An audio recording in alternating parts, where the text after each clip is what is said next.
Hello mga kaibigan, ayan, buksan natin to, kumuha tayo ng gunting.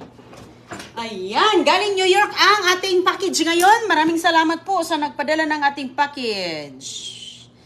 Ayan, shout out Sian Vistal, New York. Ayan mga kaibigan, napakabigat. Ang bigat-bigat ng package natin. Ayan, buksan natin ano ang laman dito. Ang laman ng ating package ay... Ayan, nakaano po siya, nakabalot ng husto.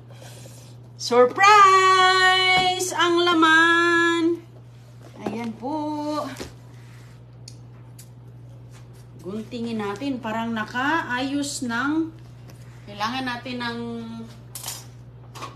Ito siguro. Nakaayos ang pagka...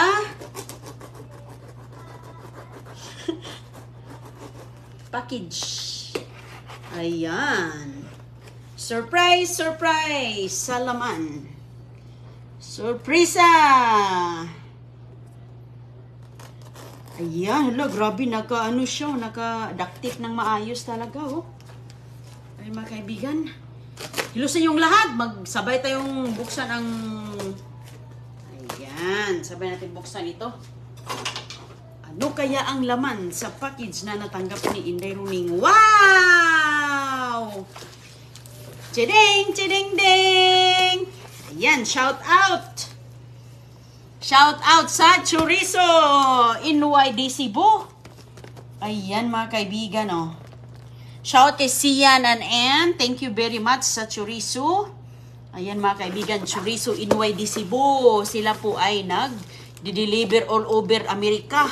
Kung gusto nyo po matikman ang chorizo na lasang Cebu, napakasarap. Napakasarap, sobra. Ito yung kanilang mga information. Kontakin nyo lang sila. Grabe, buksan natin to. Oh, tingnan nyo nga naman. Oh. Ayan. Made in America. Galing New York. Pero lasang Cebu. Ayan po ang kanilang mga info dyan. Ayan. Hala mga kaibigan, lalo na yung mga kababayan natin na talagang nagki-cravings. Ito na ang sagot. Ito na ang sagot sa mga cravings ninyo. Yan yung kanilang info, ha? Sige, screenshot nyo. Sa mga kababayan natin dito, all over America, pati Canada. Sige, nag-ano din sila sa Canada. Nagpadala din sa Canada. Hala, napakadami pala nito. Bigat-bigat eh. Okay. So, ayan, napakasarap talaga ito. Pati si Kano, Uncle Kano, ay, gustong-gusto. Ayan, talagang sobrang proud talaga sila sa Chorizo NYD Cebu. Nako, si Chris. Grabe yan si Dada Kano ba? Pati sila agoy-agoy. Si J, ay. Favorite na favorite. At saka mga kaibigan, hindi tayo makauwi ng Pilipinas. Andito na, door to door talaga. Delivery sila buong US, pati Canada. Kaya, oo, dahil alam nyo naman kababayan natin, hindi naman tayo lahat talagang binayayaan na marunong gumawa ng chorizo, di ba? So at least, kababayan tayo. Maraming salamat ha, maraming salamat po talaga sa Chorizo NYD Cebu. Tuwang-tuwa na naman yun si Chris.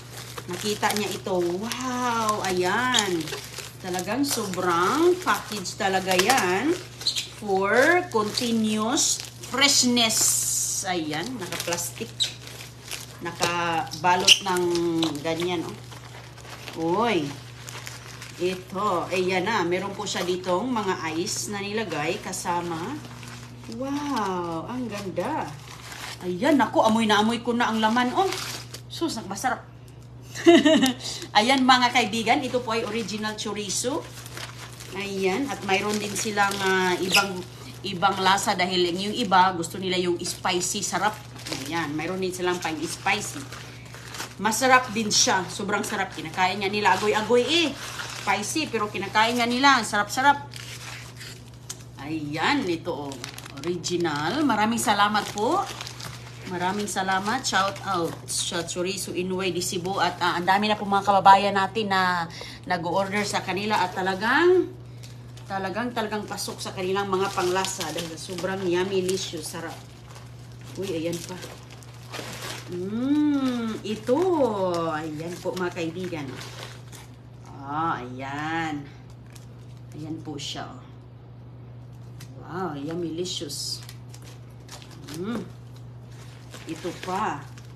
Ito siya, ito nga, ginagamit ko nga ito sa maggawa ko ng spaghetti, sa pasta sa mga anak ko. Ito yung ginagawa kong sauce, mga kaibigan, instead na magbili ako ng giniling. Ito po dahil mayroon po siyang flavors. Mayroon po siyang flavors. Ay. Yan. May mga flavor na po siya. So ito na yung ginagawa ko, tapos nilalagyan ko ng mga sauce. At saka mayroon din sila mga ice pack na sinama dyan. Pero itong ice pack na to, ni-recycle ko lalong-lalo na. Magagamit natin yan eh. Ayan. Ang sarap-sarap nito, mga kaibigan. Mayroon na tayong pang-ulam sa umaga. Ito, ayan.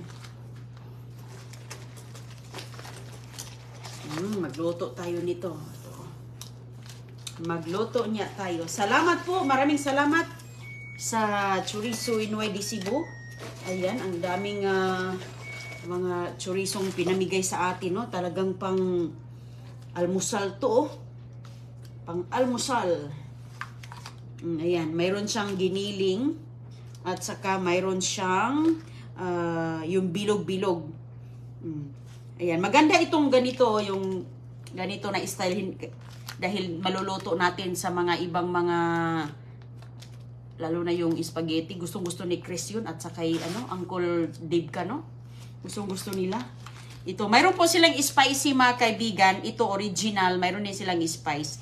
Masarap din yung spice. Hindi po siya talagang manghang. Tamang-tama lang po yung lasa niya na may something, konting kick ng spicy. Dahil kahit si CG at si Christiana, kinakain talaga nila yan. Ayan, maraming salamat po. Kaya, ano pang hinihintay natin, no, mga kababayan natin na talagang nagki-craving. Kung malayo man kayo, sila po talaga ay nag-ship sa inyo dyan. Siniship talaga, kaya contact nyo lang yung kanilang info, ha. Kung contact nyo lang yung info nila at saka ilang FB, Chorizo Inoy de Cebu. Oh, Chorizo de Inoy Cebu ang kanilang FB, mga kaibigan. Mayroon silang Instagram, TikTok, ayan. Contact nyo lang sila. Ayan, anytime, hinasikan, magre-reply na yan sila agad kung gusto nyo magpa-deliver sa bahay ninyo. Ang layo-layo ng New York, mga kaibigan, tinan nyo, napunta po dito sa bahay ni Inday Runing. O, diba? Nako, sarap-sarap. Masarap. O, ito ulit. Okay. Kasi merong mga nagtatanong sa akin na ito lang po talaga, ito lang po ang inyong kukontakin. Wala nang iba. Kasi mahirap na, baka iba yung inyong mapipindot dyan. Ito lang talaga, oh. Ayan, mayroon sila ditong telephone number kung gusto nyo silang tawagan para siguradong sila yan. Oh, tingnan nyo nga, oh, sarap-sarap talaga ito, lalo na kanin sa umaga. Ayan po ha, ayan oh, yan, okay? Oh, gusto yung tawagan sila ngayon, order na, sige. Sabay tayong mag-almusal, mga kaibigan. Ito lang po ay sa Canada at sa US. Kung sa Pilipinas kayo, siguro mayroon din yan silang mga branches dyan. Hindi ko alam. Basta ito pang US to. Kaya hindi ako makauwi. Ilang years na. Kaya super blessed talaga ako. Thank you very much po kay Sian and Ann. Thank you po sa inyong mga laging hinahatid na mga biyaya dito sa aming pintuan. We are very grateful po. We're very grateful and we appreciate it very much. Kaya ayan, mga kaibigan,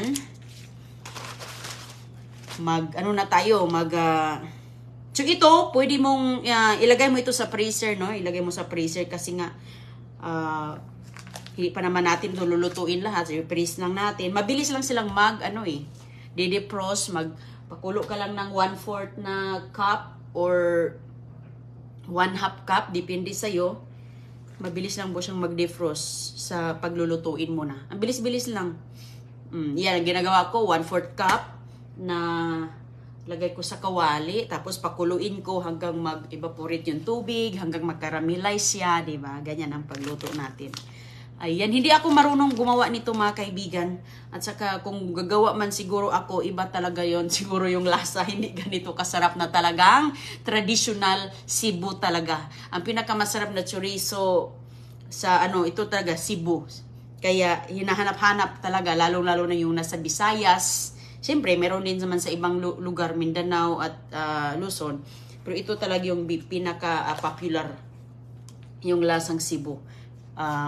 Talagang dinadayo ng mga ibang tao sa malalayong lugar, di ba? Dahil lang sa kakaibang texture at saka talagang hinahanap-hanap na taste buds dito. Kaya ayan, thank you very much. Goy, okay ka lang, Goy? Nagkaraoke kasi si Agoy-Agoy, mga kaibigan. Nagkanta-kanta siya. Ano man? Ano na nangyari dyan? Excited na yun si Chris dito kasi hindi pa ako magluto ngayon, mga kaibigan, dahil ikatatapos lang namin kumain din. Mamaya. Ito ay iniipon ko ang mga ice, nilalagay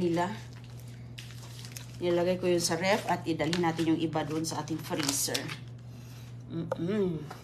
Oo, wow, dami niyang mga blessing. Oo, ma'am, sobrang grateful talaga tayo sa mga blessing natin na dumadating.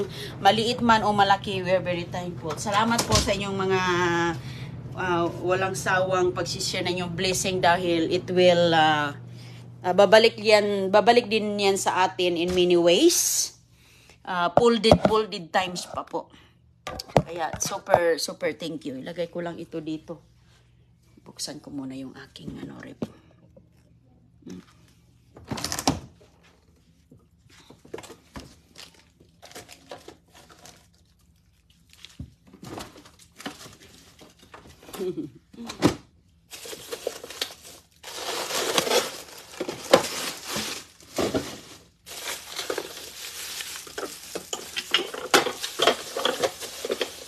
Diyan natin siya i-store.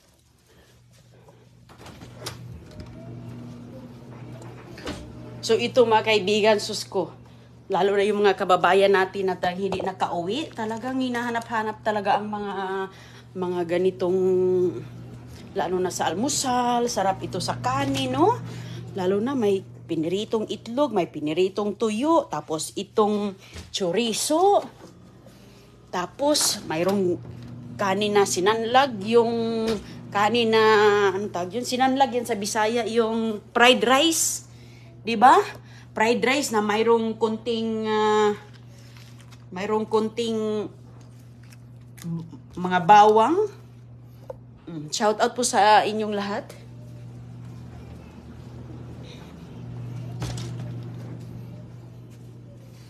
Ayan. Pero ako, mga kaibigan, ako talaga si gustong-gusto din nila Agoy-Agoy talaga yung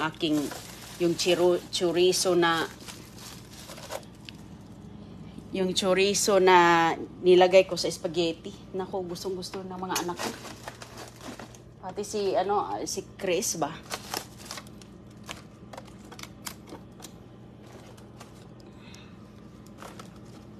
Yan. Hindi naman lahat ng mga Amerikano, mga kaibigan, na kumakain ng mga pagkain natin. Pero si Chris, talagang favorites niya talaga to. Favorite niya. Okay.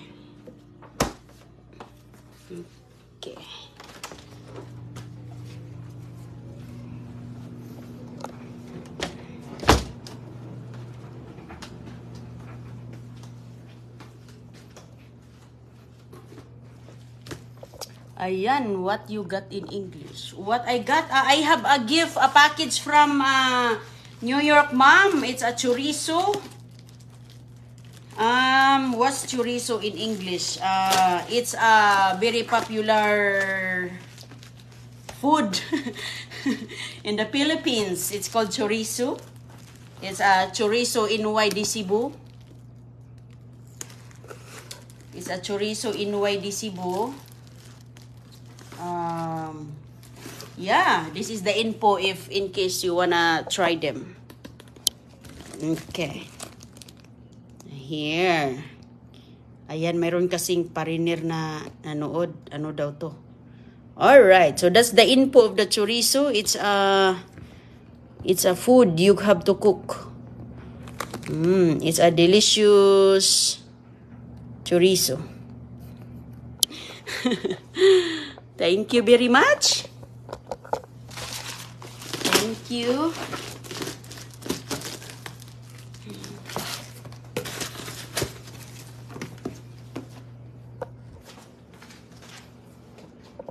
Thank you. Thank you din sa mga Thank you din sa mga tumatangkilik ng mga pagkaing Pinoy. Tangkilikin natin yung mga pagkaing Pinoy na tinitinda ng ating mga matalentong mga kababayan. Suportahan din natin sila para lalong lumago yung kanilang mga talento at nakakapagbigay satisfaction sa bawat Pinoy. Kahit saang lugar sa US o sa Canada. Ayan, tagkilikin natin sila. At maraming salamat po mga kaibigan at hanggang sa muli nating pagkikita. Thank you.